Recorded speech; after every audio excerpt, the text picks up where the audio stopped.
Hi. Feet, so important.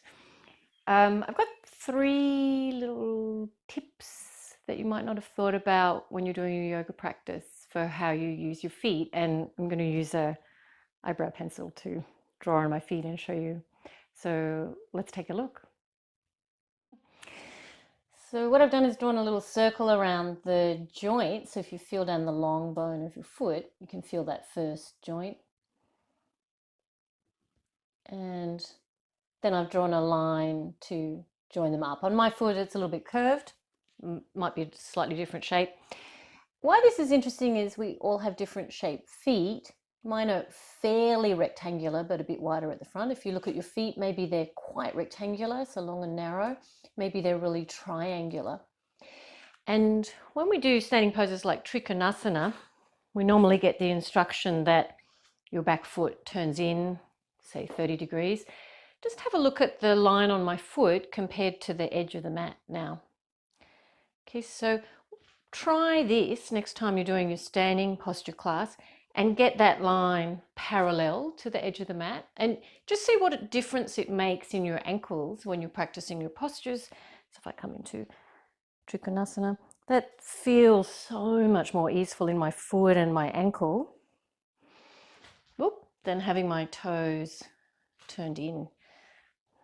As far as sometimes I'll instruct it incorrectly or it just doesn't suit everybody's foot, but think about that line through your foot and lining that up parallel with the edge of the mat when you're doing your standing poses. Okay, another very interesting idea for feet. So when you're standing in Tadasana, having the midline of your feet. So what is that, considering we have different shaped feet? If you take that line now, so you can feel the long bone, you can sort of figure out where that long bones are, tarsal, metatarsal, and they come and join in at the front of the ankle. And if we take that as our midline, so that's second toe, okay, so we're drawing down here, just feeling for that bone, long bone, joins in at the front of the ankle. So now you can see there's parallel lines. So if I'm standing with my toes out like that, then the inside of the ankles is going to be overstretched. This part is compressed. Yeah. So if I bring my feet back to parallel using that midline of the feet as a guide, then the ankles get a nice even amount of work and the knees get an even amount of work. Great. And then the other thing you might like to consider is whether you have bunions forming.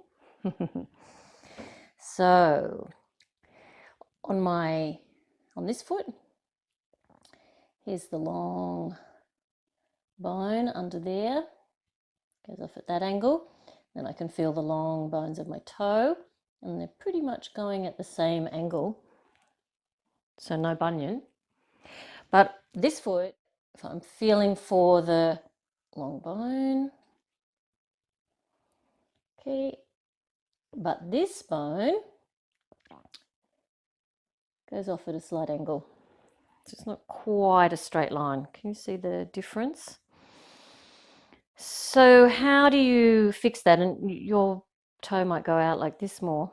We have to really get in touch with the muscle that will pull that back. So we need to activate this part of the foot. So I really need to get this muscle working. So you can use your fingers and just feel that become a little bit stronger all the way back to inside your ankle. Good. And try and bring your toes back so that they're in the same line. Maybe I'll get a tattoo.